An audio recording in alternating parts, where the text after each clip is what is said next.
Assalamualaikum warahmatullahi wabarakatuh. Bismillahirrahmanirrahim.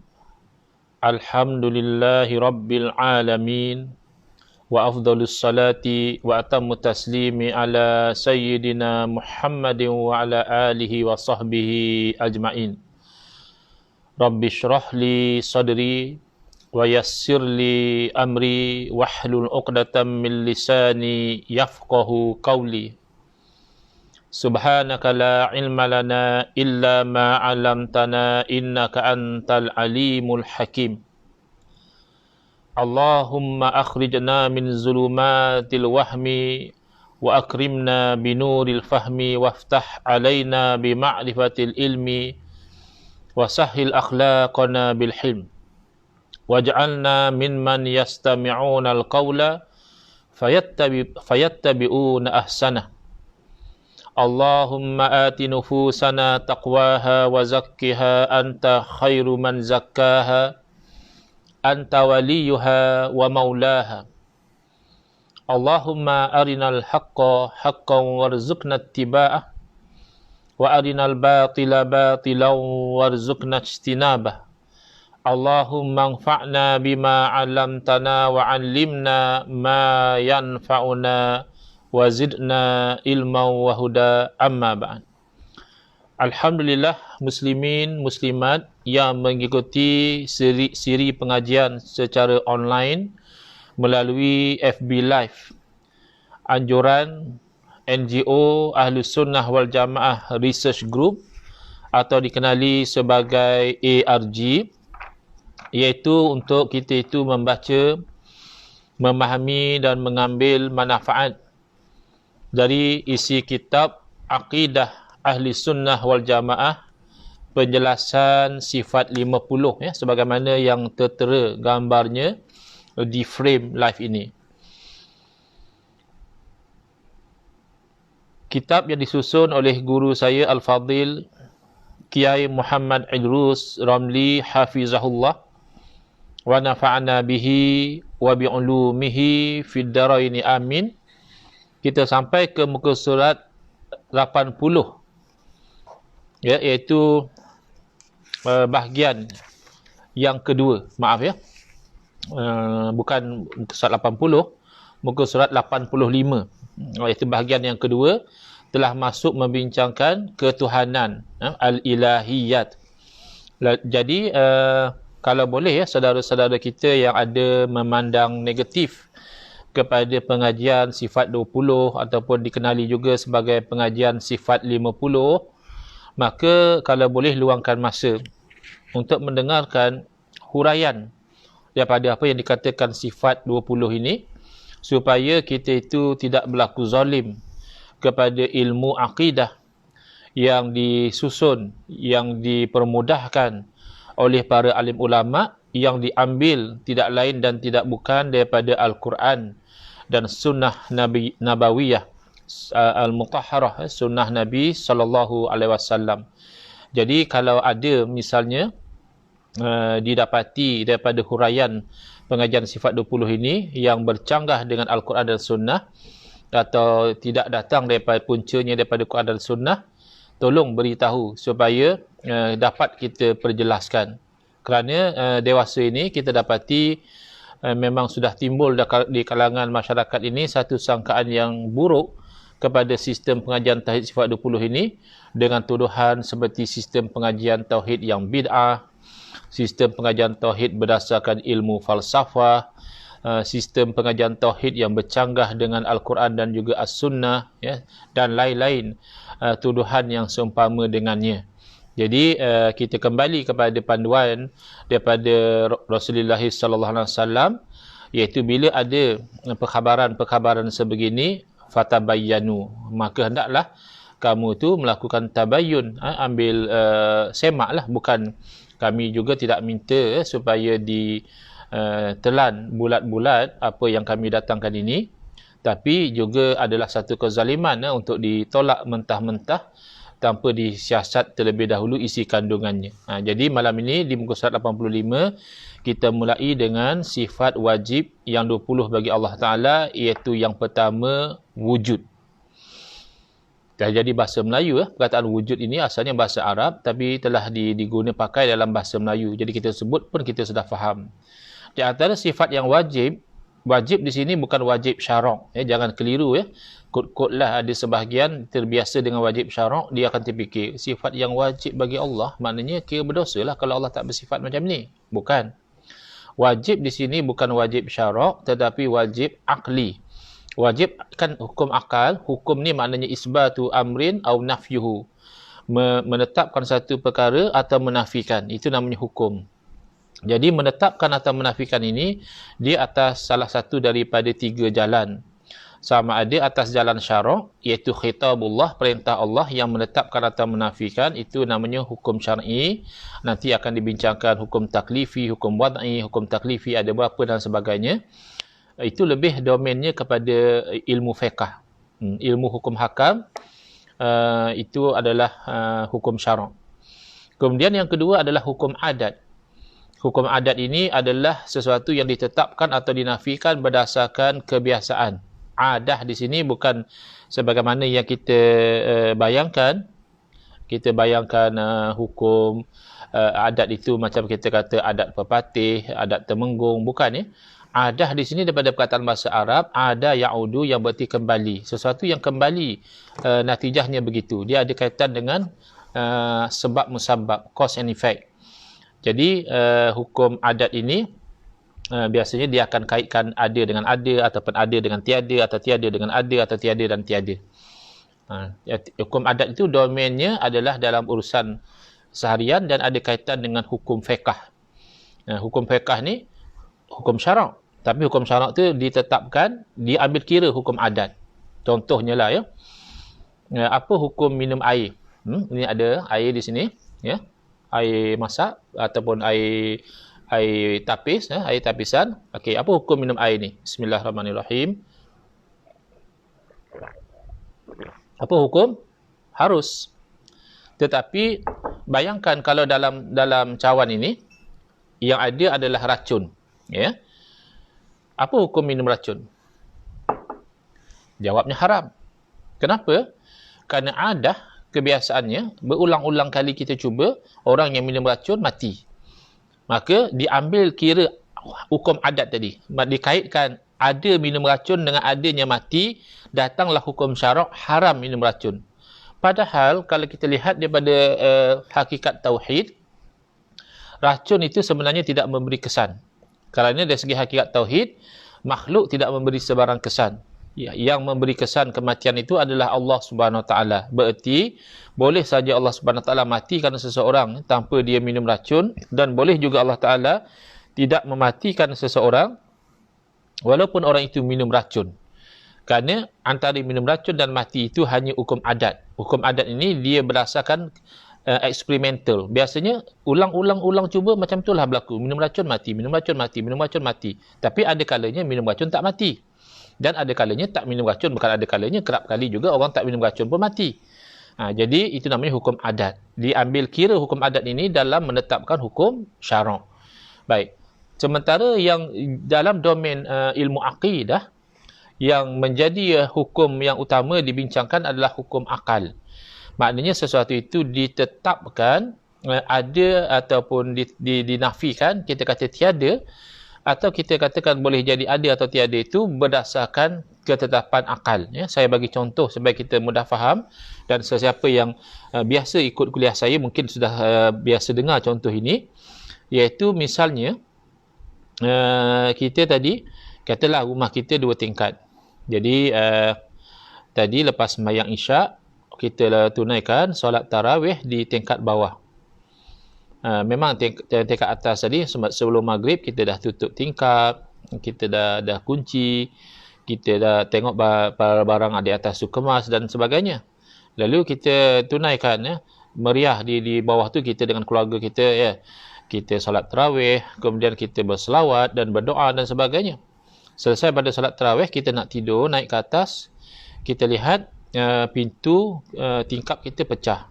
kemudian terbuka. Kemudian barang-barang yang tadinya kemas berselerak. Ada barang-barang yang berharga hilang. Contohlah, na'udzubillah, kita tak nak berlaku macam itu. Cuma nak memahami apa yang dikatakan hukum akal. Lalu apabila kita lihat demikian, pastilah dalam fikiran kita, kita kata, ini mesti dah ada orang pecah masuk rumah kita. Masa kita sedang khusyuk, sedang asyik solat tarawih, sudah ada orang pecah masuk rumah kita. Baik, persoalannya macam mana kita tahu? Macam mana kita tahu bahawa ada orang sudah pecah masuk rumah kita? Padahal ketika kejadian itu berlaku, kita tidak berada di tingkat atas. Kejadian itu berlaku di tingkat atas. Kita berada di tingkat bawah, semain tarawih. Macam mana kita boleh tahu, bahkan dengan begitu confident kita mengatakan bahawa sudah ada orang pecah masuk dalam rumah kita? Itu jawabnya melalui akal. Akal kita yang beritahu. Mata tidak beritahu. Mata tidak melihat kejadian. Telinga juga tidak beritahu. Telinga tidak dengar kejadian itu. Kita sebut, kita buat berselawat. Allahumma salli ala sayyidina Muhammad wa ala ali sayyidina wa nabiyyina wa habibina wa syafi'ina wa zukhrina wa maulana Muhammad sallallahu wasallam alaih. Kawan-kawan kita kata bid'ah. Selawat salam tarawih bid'ah. Alasannya sebab Nabi SAW tak buat. Dia tak perasan bahawa ibadah selawat ini ibadah yang umum. Bila Allah SWT perintahkan selawat, tidak ditetapkan masa, maka boleh kita berselawat pada bila-bila masa, termasuk selang-selang tarawih. Jadi tidak jadi isu.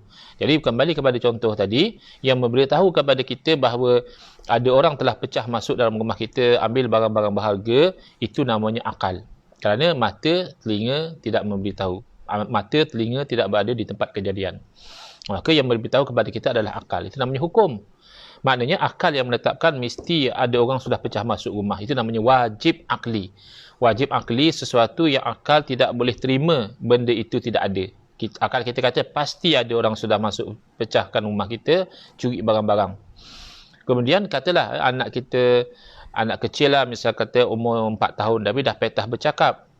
Jadi dia tanya, kenapa abah? Apa yang berlaku? Kita kata,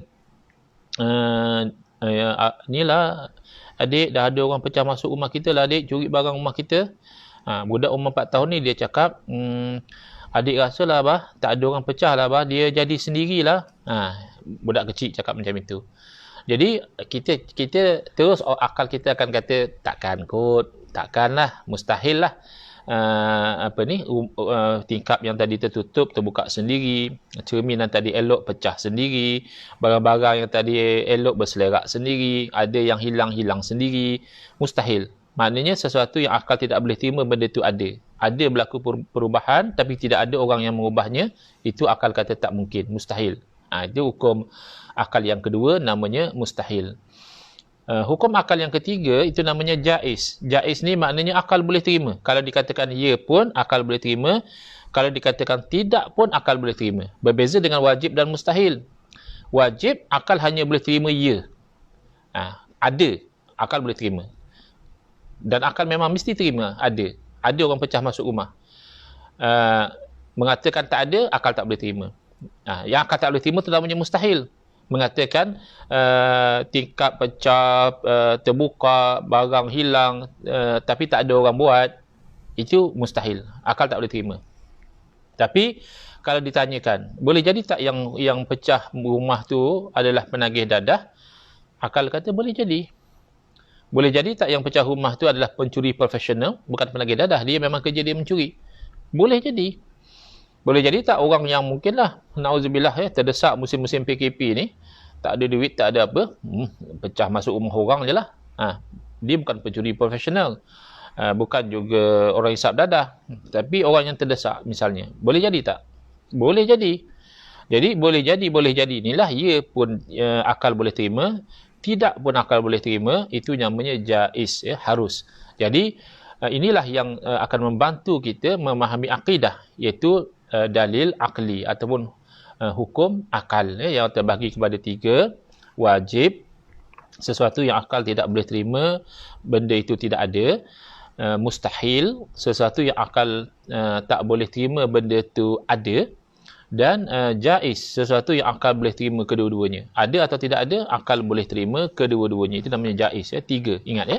Jadi bila kita sebut wajib di sini, di antara sifat yang wajib bagi Allah, maknanya antara sifat yang akal tidak boleh terima, sifat itu tak ada. Akal kata mesti ada sifat tu, iaitu wujud. Wujud mesti ada. Maknanya mengatakan Tuhan tak wujud, mengatakan Allah tak wujud, akal tidak boleh terima. Dan syarak menghukumkan haram. Itu beza dia. Maknanya haram macam mana? Haram satu orang tu mengatakan Allah tu tak wujud. Bahkan menjadi kafir dia. Kalau dia kata Allah tak wujud, dia beriktikad bahawa Allah tak wujud, maka jadi kafir, ya, haram. Kalau orang tanyalah, Ustaz, apa hukum satu orang dia mengatakan Allah tak wujud? Tu hukum tu, bila kita kata haram, itu sudah masuk domain syarak, hukum syarak. Tapi kalau berbincang tentang hukum akal, bermakna apa hukum, Ustaz, orang tu kata Allah tak wujud? Jawapannya mustahil.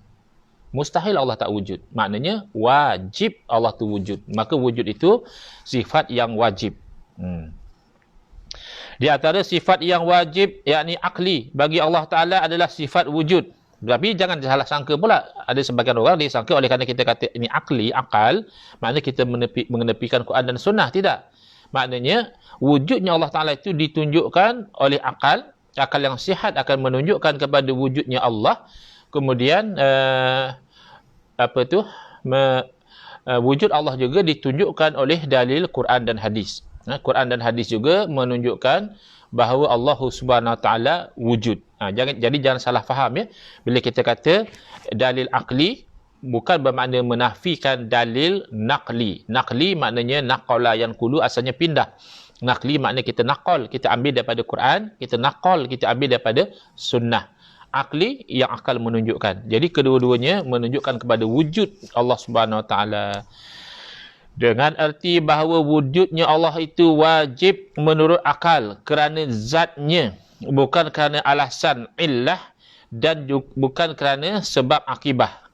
Kerana itu Allah disebut dengan wajibul wujud. Mungkin ada saudara-saudari yang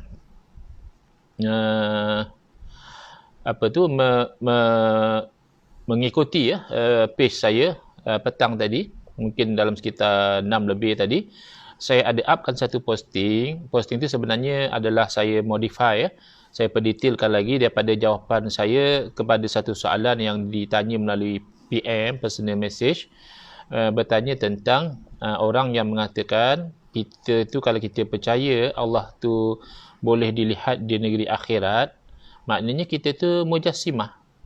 Kita tu mengiktikad Allah tu berjisim. Kerana apa? Kerana kalau boleh dilihat, maknanya Allah tu bertempat.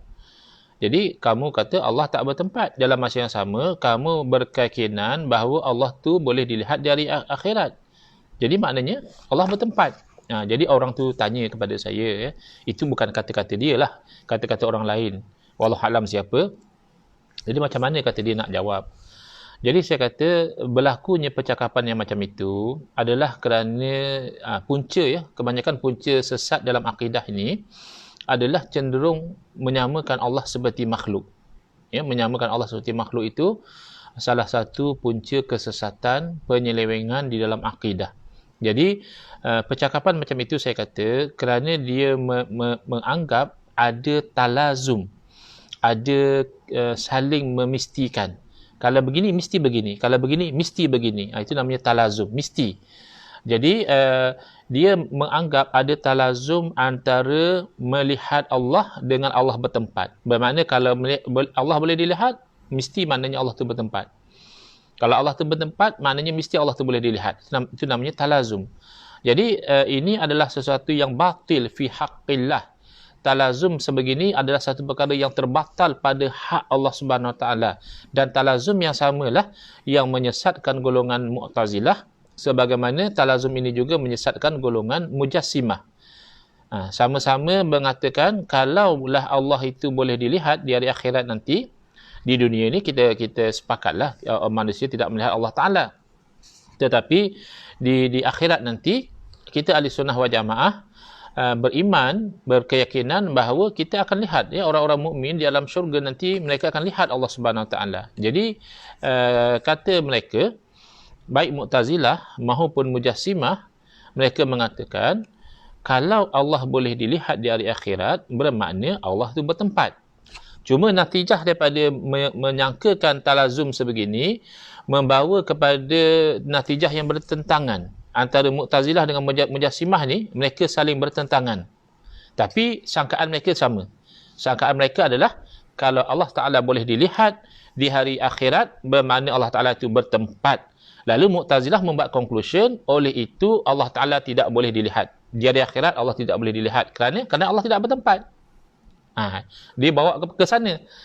Kita Ahli Sunnah wal Jamaah, kita yakin berdasarkan dalil Quran dan hadis bahawa Allah boleh dilihat di hari akhirat. Mujassimah dia sebaliknya. Dia mengatakan, oleh kerana Allah Ta'ala boleh dilihat, itu kena. Mujassimah bab tu dia kena dengan Ahli Sunnah wal Jamaah. Memang Allah Ta'ala boleh dilihat di hari akhirat. Maka, bermakna Allah Ta'ala bertempat.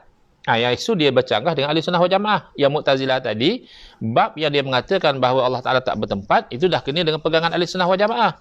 Tapi bab dia mengatakan Allah tidak boleh dilihat, dia bercanggah dengan Ahli Sunnah wal Jamaah. Punca sama. Tapi satu terpelanting sebelah sini, satu terpelanting ke sebelah sana. Kedua-dua ekstrim itu kita tidak mahu. Kerana kita di dalam akidah berpegang dengan kesemua dalil akidah. Dalil akidah menunjukkan bahawa Allah Ta'ala tidak sama seperti makhluk, laisa kamitslihi syai', dan juga dalil akidah juga menunjukkan bahawa Allah Ta'ala itu akan dilihat di hari kiamat. Bahkan dalam ibarah Nabi SAW, Nabi SAW membandingkan, jelas kita itu boleh melihat Allah Ta'ala sebagaimana mata kita tidak rosak kalau kita melihat kepada bulan yang sedang mengambang. Demikianlah kita juga dapat melihat Allah Ta'ala di hari akhirat, mana kita akan benar-benar melihat Allah Ta'ala. Jadi di situlah timbulnya kekeliruan. Sebahagian mengatakan, tak, oleh kerana Allah Ta'ala tidak bertempat, mustahil kita akan melihat Allah Ta'ala di akhirat. Itu Mu'tazilah. Dan satu pihak lagi pula mengatakan, oleh kerana kita melihat Allah Ta'ala di akhirat, itu menunjukkan bahawa Allah Ta'ala itu bertempat. Jadi kedua-duanya adalah batil. Punca kerana menganggap talazum yang ada pada makhluk, padahal makhluk dan Allah tidak sama. Laisa kamitslihi syai' walam yakul lahu kufuwan ahad. Jadi antara perbezaan yang paling besar antara Allah dan makhluk adalah daripada perkataan makhluk itu sendiri. Makhluk lawannya khaliq. Ya, makhluk maf'ul yang diciptakan, khaliq fa'il yang menciptakan. Jadi antara khaliq yang mencipta dan makhluk yang diciptakan berbeza. Contoh saya bagi dalam posting saya tadi, talazum yang ada pada makhluk adalah setiap sesuatu yang wujud, yang ada, pasti ada yang mengadakan dia. Kertas keping, name card, pasti ada yang mengadakan dia. Cawan, pasti ada yang mengadakan dia. Takkan cawan ini wujud dengan sendiri atau cawan ini mewujudkan diri dia, itu mustahil. Pensel, ada. Pensel mewujudkan diri dia sendiri mustahil, dan pensel wujud dengan sendiri juga mustahil. Pasti ada yang mewujudkan dia. Kita sendiri, Ustaz Engku sekarang ada. Mustahil Ustaz Engku cipta diri sendiri. Dan mustahil Ustaz Engku jadi dengan sendiri. Pasti ada yang menciptakan Ustaz Engku. Itu talazum. Wujud menunjukkan ada yang mewujudkan. Adakah kita boleh pakai talazum yang sama kepada Allah Ta'ala? Oleh kerana Allah Ta'ala wujud, maka tentulah ada yang menciptakan Allah. Itu batil. Kerana Allah bukan makhluk. Yang mesti berhajat kepada yang mewujudkan itu makhluk. Adapun Allah bukan makhluk. Oleh kerana Allah bukan makhluk, Allah tidak perlu kepada yang mewujudkan. Nanti kita akan bincangkan secara lebih detail insya-Allah bila kita bincangkan sifat wajib yang kedua, iaitu qidam. Memang confirm tak mungkin Allah diciptakan, mustahil. Jadi kan ke talazum, bila sesuatu itu wujud pasti ada yang mewujudkan dia. Talazum itu hanya sah pada makhluk, tidak sah pada Allah Ta'ala. Demikianlah, bukankah kalau sesuatu itu boleh dilihat bermakna sesuatu itu bertempat? Ya, betul. Tapi talazum itu untuk makhluk. Tapi kalau talazum itu kamu pakai kepada Allah Ta'ala, batil. Kerana tempat itu sendiri adalah makhluk. Makhluk berarti dia ada permulaan. Sebelum ada, makhluk tidak ada. Setelah Allah ciptakan, makhluk ada. Sedangkan Allah tidak makhluk. Allah wujud tanpa ada permulaan. Allah wujud sebelum ada tempat. Allah wujud sebelum ada langit. Allah wujud sebelum ada bumi. Allah wujud sebelum ada arash. Allah wujud sebelum ada apa? Kana Allah wala syai' ma'ahu. Adalah Allah Ta'ala, tidak ada satu pun berserta dengan Allah. Maka mengatakan Allah itu tidak bertempat, itu betul. Itu sahih. Bila raib, tidak ada keraguan langsung. Tetapi yang mengatakan Allah bertempat itu sebenarnya waham, sangkaan, kerana salah faham. Ayat-ayat seumpama Ar-Rahmanu 'alal 'arsy istawa, lalu diterjemahkan Tuhan itu duduk di atas aras. Padahal istawa kita isbat. Mereka menyangkakan Ahli Sunnah wal Jamaah ta'til. Ahli Sunnah wal Jamaah mengatakan tidak ada istiwa pada Allah Ta'ala. Itu salah. Ahli Sunnah wal Jamaah menisbatkan istiwa. Beza sekarang adalah istiwa tu maknanya apa. Jadi kata mereka, kita jangan takwil lah, kita ikut akidah salaf ya. Salaf tidak takwil, maka kita jangan takwil. Yang itu kita setuju dengan baik-baik ya. Kawan-kawan yang confused tentang masalah istiwa ini, istiwa diisbat oleh Ahli Sunnah wal Jamaah. Yang menafikan istiwa itu adalah golongan Mu'tazilah. Yang mentaktilkan istiwa itu adalah golongan Mu'tazilah. Tapi kalau Ahli Sunnah wal Jamaah menisbatkan, menetapkan istiwa itu betul, macam mana kita nak nafikan? Al-Quran kata begitu, Ar-Rahmanu 'alal 'arsy istawa. Jadi sekarang ni bukan isu menetapkan istiwa ataupun tidak. Isunya adalah apakah makna istiwa. Maka kata kawan-kawan kita, jangan takwil Ustaz. Kita isbatkan apa yang Allah Ta'ala telah tetapkan. Okey, isbat ya, kita sudah katakan sepakat. Cuma dalam penetapan makna, kita juga bersetuju, boleh sahaja, bahkan cantik sekali kalau kita itu ikut metod pendekatan salaf, jangan ditakwil. Okay, jangan ditakwil ayat-ayat yang mutasyabihat, istiwa itu jangan ditakwil. Cuma mereka keliru tentang makna takwil di situ. Bila kita katakan salaf tidak takwil, apa makna dia? Takwil dalam perkataan salaf tidak takwil adalah salaf tidak tafsir. Kerana takwil makna asalnya adalah tafsir. Allahumma faqihhu fid din wa allimhu ta'wil. Ya Allah, kau berilah Abdullah bin Abbas ini faham dalam urusan agama. Doa daripada Nabi SAW kepada sepupu baginda sendiri, bagilah Abdullah bin Abbas ni faham dalam perkara agama, wa allimhu ta'wil, dan engkau ajarkanlah kepada dia ta'wil. Makna takwil dengan makna tafsir itu bagus. Secara umumnya takwil maknanya tafsir. Jadi berkat dengan doa daripada Nabi SAW itu, Allah SWT jadikan Sayyidina Abdullah bin Abbas radhiyallahu anhuma pakar rujuk dalam bidang tafsir. Bab tafsir Quran, beliaulah pakarnya, berkat doa Nabi SAW. Jadi bila kita kata salaf tidak takwil, itulah makna dia. Salaf tidak tafsir. Bila datang ayat mutasyabihat, seumpama Ar-Rahmanu 'alal 'arsy istawa, mereka tak tafsir makna istawa tu. Paling-paling mereka akan kata istawa istiwaan yaliqu bihi jalla jalaluh. Istiwa yang layak dengan Allah. Macam mana tu? Wallahu a'lamu bimuradihi. Allah yang lebih tahu apa yang Allah Ta'ala kehendaki. Nu'minu bihi kama aradallah. Ini percakapan salaf. Kami beriman dengan istiwa itu sebagaimana yang Allah Ta'ala kehendaki. Ini semua percakapan salaf. Tapi mereka keliru. Ketika mana mereka mengatakan tidak takwil, mereka isbatuz zahir. Mereka menetapkan makna yang zahir. Iaitu salah satu makna yang zahir daripada perkataan istawa adalah jalasa wastaqarra, duduk dan menetap. Lalu mereka mengatakan kita kena beriman bahawa Allah duduk di atas arasy. Jadi kita kata kamu dah menyamakan Allah dengan makhluk. Tak. Allah duduk di atas arasy dengan cara yang tak sama seperti makhluk. Duduk Allah tidak sama seperti makhluk. Ini sangat keliru. Kerana the moment mereka mengatakan istawa itu maknanya duduk, mereka telah menyalahi manhaj salaf. Kan mereka kata salaf tidak takwil. Makna salaf tidak tafsir. Kamu sekarang bila kamu kata duduk, kamu telah menafsirkan istawa dengan makna duduk. Sudah menyanggahi manhaj salaf. Salaf tidak meletakkan makna di situ. Salaf tafwid, serah bulat-bulat makna kepada Allah Ta'ala. Kamu dah isbatuz zahir. Kamu dah mengatakan bahawa istawa itu maknanya duduk. Cuma kamu ada waham, sangkaan bahawa kamu masih lagi tanzih. Kamu masih lagi tidak menyamakan Allah dengan makhluk. Sebab kamu kata Allah duduk dengan duduk yang tak sama dengan makhluk. Duduk tu kamu sudah fail di situ. Kerana duduk, makna yang zahir pada duduk adalah memberatkan jasad pada bahagian punggung. Ya, itu makna zahir daripada duduk. Dan maknakan demikian, memberatkan jasad pada bahagian punggung, itu dah tak layak dengan Allah. Jadi bila kamu kata Allah duduk tapi tak sama dengan makhluk, dia jadi contradiction. Duduk itu sudah tidak layak dengan Allah Ta'ala. Misalnya kita katakan berdiri. Berdiri memberatkan jasad pada bahagian kaki. Dia namanya berdiri. Berbaring memberatkan jasad pada bahagian belakang ataupun pada bahagian lambung, mengiring. Jadi makna yang zahir itu sudah tidak layak. Jadi apabila kamu menetapkan makna yang zahir, kemudian kamu cuba elak dengan mengatakan tapi tak sama seperti makhluk, itu sudah fail. Saya bagi contoh ya.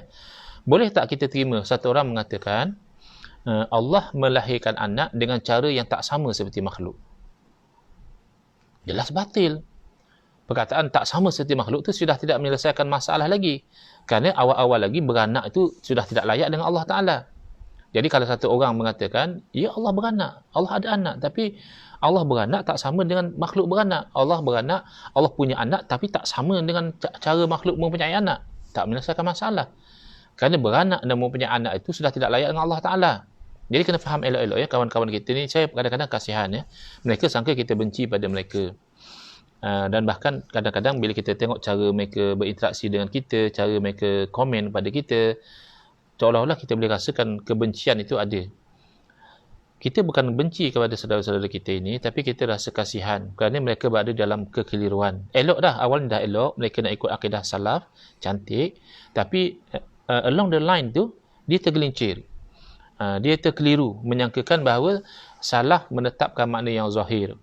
Padahal makna tidak takwil di sisi salaf itu adalah salaf tidak menafsirkan.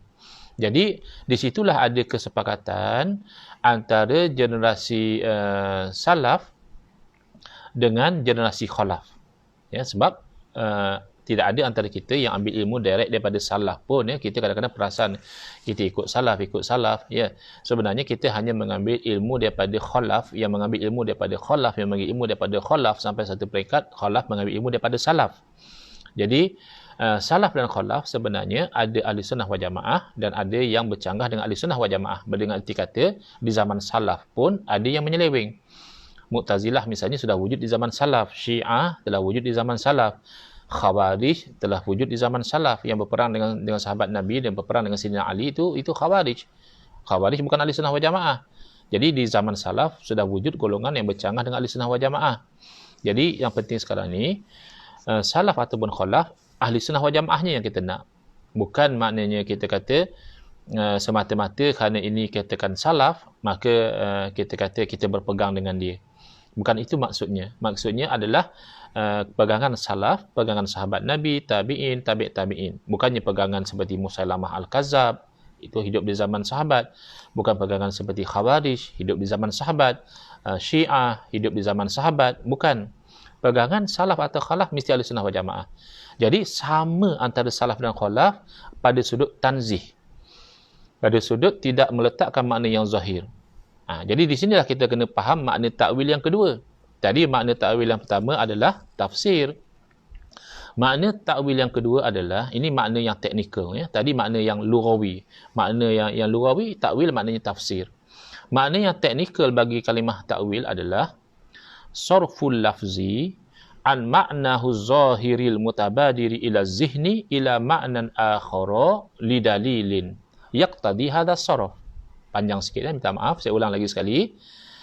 Takwil maknanya adalah sarful lafzi, mengalih sesuatu lafaz, an ma'nahu zahiril, dialih daripada makna yang zahir, al mutabadiri ila zihni, makna zahir yang cepat datang dalam otak kita, yang itu dialih, ila ma'nan akhara, dialih kepada satu makna lain. Kenapa dialih pula? Lidalilin yaqtadi hadha sarf, kerana ada satu dalil yang menuntut supaya dialih. Jadi kita faham ya.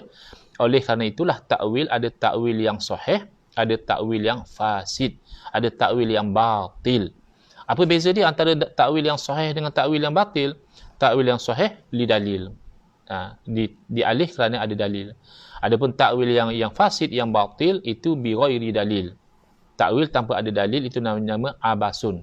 Abas maknanya bermain-main. Suka hati dia alih ni, alih macam ini. Itu haram. Bahkan boleh bawa kepada kufur.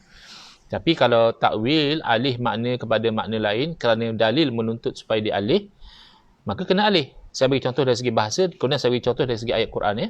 Dari segi bahasa misalnya, ini contoh yang selalu saya berikan supaya senang difahami. Kalau dari segi bahasa, orang Arab kata ra'aitu asadan, saya telah melihat seekor singa. Maka al-makna az-zahir al-mutabadir ila zihni, makna yang zahir dan cepat datang dalam otak kita bila sebut asad, bila sebut singa adalah binatang. Makruf lah singa tu macam mana. Siapa sini yang orang putih? Lion, saya sebut lion. Terus dia faham. Binatang. Siapa sini orang Melayu? Saya sebut singa. Dia terus faham. Siapa sini orang Arab? Saya sebut asad. Dia faham terus, dalam otak dia datang makna daripada perkataan tersebut, ia sejenis binatang. Dan maka asad dengan makna binatang itu adalah makna yang zahir, yang cepat datang dalam otak seseorang. Tapi adakah semestinya asad itu mesti dengan makna binatang? Jawabnya, ya, selagi tidak ada dalil yang mengalihkan dia. Kalau ada dalil yang mengalihkan, maka kena alih. Kalau tak, tidak jadi betul lagi makna dia. Contohnya, orang Arab itu, instead of dia kata ra'aitu asadan, saya telah lihat seekor singa, dia berkata ra'aitu asadan yakhtubu alal mimbar. Saya telah melihat seekor singa berkhutbah di atas mimbar. Cuba tengok. Ketika itu, otak kita sudah tidak boleh proses perkataan singa itu dengan makna binatang. Kenapa? Kerana ada dalil. Apa dalil dia? Yakhtubu alal mimbar. Berkhutbah atas mimbar. Mana pula binatang berkhutbah atas mimbar? Tak kena. Maka berkhutbah atas mimbar itu menjadi dalil yang menuntut supaya kita alih daripada makna yang zahir, iaitu binatang, kepada makna lain. Apa makna lain yang sesuai di situ? Tentulah manusia. Kerana yang berkhutbah atas mimbar itu manusia. Habis kenapa kalau manusia disebut singa? Di situ namanya tashbih. Menyamakan, atau kita kata kalimah majaz, metaphorical, kerana ada persamaan manusia ini seperti singa. Mungkin khutbah dia tu garang, bengis, bersemangat misalnya. Wah, ini macam singa. Dahlah tak pakai teks, hentam kiri kanan, sana pun kena, sini pun kena, asal tak kena dengan perintah Allah, dia tegur, dia hentam. Ini singa yang berkhutbah ni. Kalau orang tak berani cakap macam ni. Itu tashbih, kerana ada wajah syibih, ada wajah persamaan antara singa dan manusia, maka ketika itu tidak lagi difahami dengan makna yang zahir. Itu maknanya takwil. Ini dari segi sudut bahasa. Cuba kita lihat daripada sudut ayat Al-Quran. Satu kalimah makna zahirnya begini, tapi terpaksa dialih pada makna lain kerana ada dalil. Dan kadang-kadang dalil itu daripada ayat itu sendiri. Macam tadi lah. Yakhtubu ala mimbar. Daripada ayat itu sendiri dah faham dan bukan binatang. Misalnya firman Allah Ta'ala, nasullaha fanasiyahum. Mereka, orang-orang munafik, orang-orang yang jahat ini, nasullah. Mereka lupa akan Allah Ta'ala. Fanasiyahum. Lalu Allah lupa akan mereka. Makna yang zahir pada lupa adalah tak ingat. Satu benda, maklumat tu asalnya ada dalam diri kita. Lepas tu kita tak ingat. Itu selalu berlaku. Kadang-kadang orang yang kita lama tak jumpa, dia pun tegur, bersalam, bukan main mesra lagi. Apa khabar Ustaz? Sihat ke Ustaz? Akhirnya dia pun tengok muka kita macam bela. Ustaz ingat saya lagi tak? Minta maaf lah. Saya tak ingat lah. Itu namanya lupa. Itu yang makna zahir pada lupa. Tapi indikasi bahawa makna yang zahir itu tidak dikendaki. Kenapa? Kerana dinisbah kepada Allah. Nasullah tu masih boleh kita faham dengan makna yang zahir. Mereka lupa akan Allah. Tapi fanasiyahum, lalu Allah lupa akan mereka. Wah, ini bukan makna lupa lagi ni. Kerana mustahil bila dinisbahkan kalimah nasiyah itu kepada Allah, maknanya makna yang zahir, iaitu tak ingat. Allah dah tak ingat dah. Allah cipta makhluk dia lupa pada Allah, Allah pun dah tak ingat dah makhluk dia ni. Itu mustahil. Maka oleh kerana ada dalil, penisbahan kalimah lupa itu kepada Allah itu menjadi dalil bahawa makna zahir tidak dikendaki, maka para ulama kita takwil, alih daripada makna yang zahir kepada makna lain, bukan suka-suka hati, tapi ada dalil yang menuntut. Dalilnya adalah dinisbahkan kalimah lupa, iaitu kekurangan, kepada Allah yang mustahil bersifat dengan kekurangan, maka dialih oleh para ulama, lupa di situ bermakna lam yubali bihim, Allah tak peduli dengan mereka, wa yu'azzibuhum, dan Allah mengazab akan mereka. Ditakwil ke situ. Dan takwil ini sahih. Ini takwil yang betul, bahkan wajib ditakwil. Bahkan haram dimaknakan dengan makna yang zahir. Allah pun maha pelupa. Allah maha pelupa? Ya, saya ikut Quran. Apa yang Quran kata, saya ikutlah. Siapa saya nak lawan Quran? Siapa Imam Abu Hasan Asy'ari nak lawan Quran? Siapa Imam Syafi'i nak lawan Quran? La haula wala quwwata illa billah al-aliyyil azim. Imam-imam a'immah tidak melawan Al-Quran. Mereka memahami Al-Quran dengan kefahaman yang sahih. Yang berlaku perlawanan adalah antara kefahaman oleh para alim ulama seperti Imam Syafi'i, seperti Imam Nawawi, seperti Imam Abu Hasan Asy'ari dan sebagainya, berlawan dengan kefahaman kamu terhadap Quran dan hadis. Jadi Imam Nawawi faham Quran dan hadis macam ni, kamu faham Quran dan hadis macam ni. Jadi tak betul kamu kata mana lebih baik, Imam Nawawi ke Rasulullah? Bukan begitu soalannya. Itu soalan orang yang tak sedar diri, orang yang tak sober. Dia bercakap terikut hawa nafsu. Kalau dia dalam keadaan yang sober, dia tenang, dia akan tahu Soalan dia adalah mana yang lebih baik, kefahaman Imam Nawawi terhadap hadis Nabi SAW atau kefahaman kamu terhadap hadis Nabi SAW? Mana yang lebih boleh dipercayai? Imam Nawawi yang ada ratusan ribu hadis dalam dada dia, yang hafal ayat Quran, yang faham ilmu mantik, yang faham ilmu bahasa, yang faham ilmu akidah, yang faham ilmu akhlak dan sebagainya, faham hadis Nabi begini? Atau kamu yang baru sehari dua ni nak faham bahasa Arab, lintang pukang lagi, terjemah ghalib pun tak betul, ya? Mana yang lebih dipercayai? Tafsiran kamu terhadap hadis Nabi atau tafsiran Imam Nawawi? Itu sebenarnya isu dia. Bukan Imam Nawawi lebih baik ke Rasulullah lebih baik. Oh, tak betul lah macam itu. Itu satu bentuk penyamaran. Itu satu bentuk pengeliruan yang sepatutnya dijauhi oleh umat Islam supaya kita tidak terpedaya ketika mana kita memilih juhala, orang yang jahil, dalam menafsirkan Quran dan hadis berbanding tafsiran ulama, orang yang alim di dalam memahami Quran dan hadis. Baik. Jadi kembali. Jadi masalah sekarang, salaf dan juga khalaf sama-sama takwil, sama-sama tidak memaknakan kalimah istawa dengan makna yang zahir, iaitu tidak memaknakan. Kalau katalah salaf, ikut salaf, cuba bawa salaf yang memaknakan istawa dengan makna duduk dan menetap. Salaf mana yang memaknakan istawa dengan makna duduk dan menetap? Tidak ada. Kalau istawa istiwaan yaliku bihi jalla jalalu, istiwa yang layak dengan Allah, itu ada. Salaf yang mengatakan wallahu a'lamu bimuradihi, Allah yang lebih tahu kehendaknya, itu ada.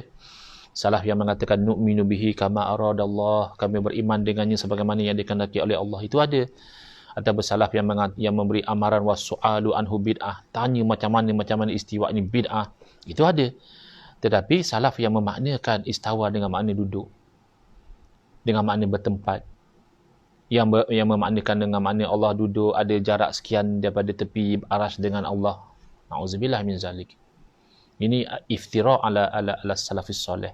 Ini satu pendustaan menyalahgunakan nama salaf. Jadi mohon ya sahabat-sahabat kita, saudara-saudara seagama kita faham, bila dikatakan salaf tidak takwil, makna salaf tidak tafsir.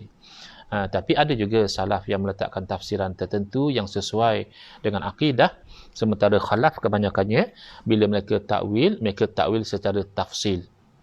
Salaf takwil tak dengan makna mengalih makna, ya, dengan makna tafsir tidak.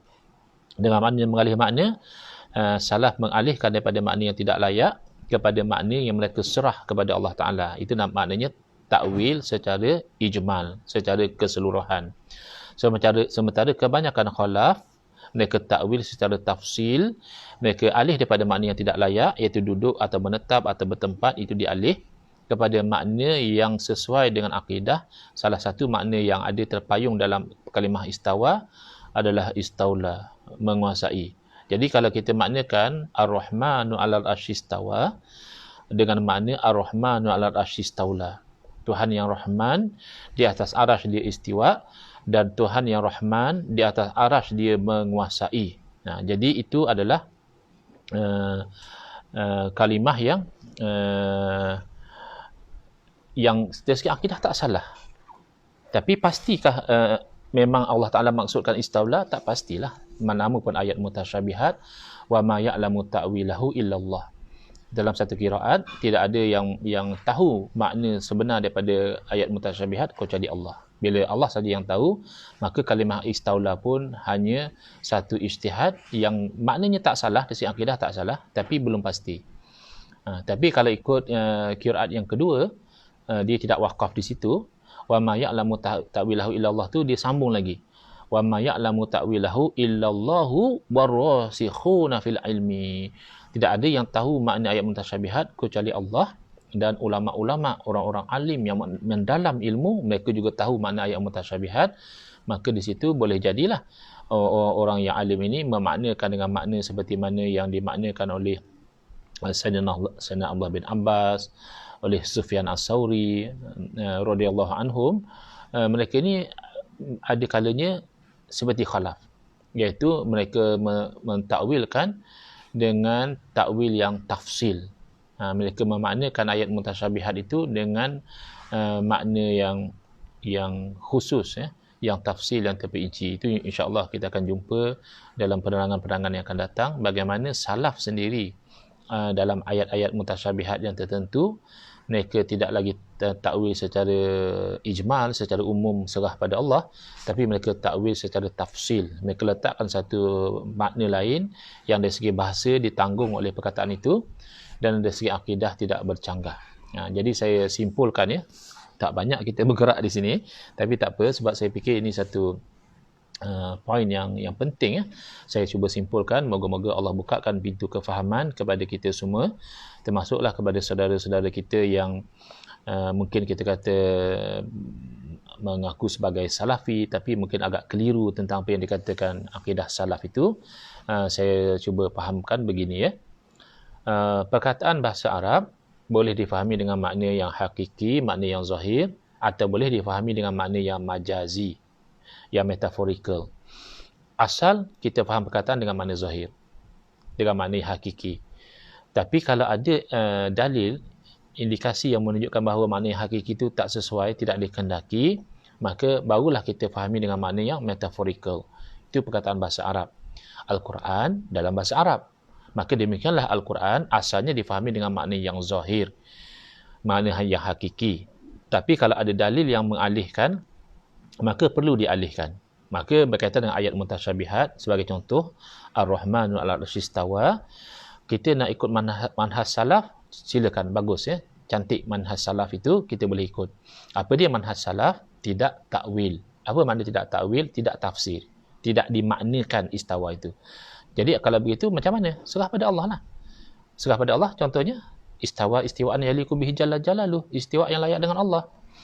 Serah pada Allah, contohnya nu'minu bihi kama aradallah, kami beriman dengan istiwa itu sebagaimana yang Allah kehendaki. Serah pada Allah. Ataupun istawa wallahu a'lamu bimuradihi, istiwa itu Allah yang lebih tahu apa yang Allah Taala kehendaki dengan makna istiwa. Istiwa itu maknanya manhaj salaf atau dikenali sebagai tafwid. Serah pada Allah bulat-bulat makna dia. Isbat wajib isbat istiwa. Khalaf juga isbat istiwa itu. Kalau menafikan, itu bukan manhaj ahli sunnah wal jamaah. Mengatakan tidak ada istiwa, itu bukan manhaj ahli sunnah wal jamaah. Cuba faham ya. Menafikan istiwa tidak boleh. Apa makna istiwa? Khalaf, mereka seperti salaf juga, mereka alih daripada makna yang tidak layak kepada satu makna yang tertentu. Itu saja beza antara salaf dan khalaf. Alih tetap alih. Cuma adakah alih pada satu makna yang diserah pada Allah, itu manhaj salaf, atau alih pada satu makna yang tertentu yang tidak bercanggah dengan akidah, itu manhaj khalaf. Sepakat pada mana? Sepakat pada tanzih. Kadang-kadang orang tanya, kenapa tak ikut akidah Imam Syafi'i? Ikut akidah Imam Syafi'i tanzih. Tak menyamakan Allah Ta'ala dengan makhluk. Jadi, cuma kan tidak diterangkan, dimetodkan oleh Imam Syafi'i, kerana Imam Syafi'i ini lebih terkenal sebagai faqih ataupun fuqaha. Tapi kalau dari segi akidah sama, tanzih. Tidak ada Imam Syafi'i mengatakan Allah bertempat. Imam Syafi'i mengisbatkan istiwa, fine. Kita juga Asy'ariyah mengisbatkan istiwa. Cuma beza salaf dan khalaf hanya pada tafsil ataupun ijmal. Salaf takwil secara ijmal, alih kepada makna yang serah pada Allah, umum begitu saja. Khalaf alih juga, tapi pada makna yang tertentu yang pasti dari segi akidah tidak salah. Cuma kalau pada satu sudut tak pasti, memang itulah maksud sebenar, tidak pasti. Kerana nama pun ayat yang mutasyabihat. Tapi kalau memaknakan dengan makna duduk, dengan makna bertempat, itu batil pada salaf dan juga pada khalaf, kerana itu tidak ada lagi elemen tanzih. Kerana duduk itu sudah menempatkan Allah seperti makhluk, dan meletakkan pada satu tempat itu bercanggah dengan sifat Allah Ta'ala yang laisa kamitslihi syai', yang nanti kita akan sambung insya-Allah pada malam besok. Wujud Allah tak sama seperti wujud makhluk. Wujud makhluk jaizul wujud, boleh wujud, boleh tak wujud. Sementara wujud Allah adalah wajibul wujud, yang mesti wujud. Dan mesti wujud ini ada beza daripada segi konsekuensinya. Itu insya-Allah pada malam besok. Saya harap ya, moga-moga Allah bukakan, sekali lagi saya berdoa, moga-moga Allah bukakan kepada kita semua.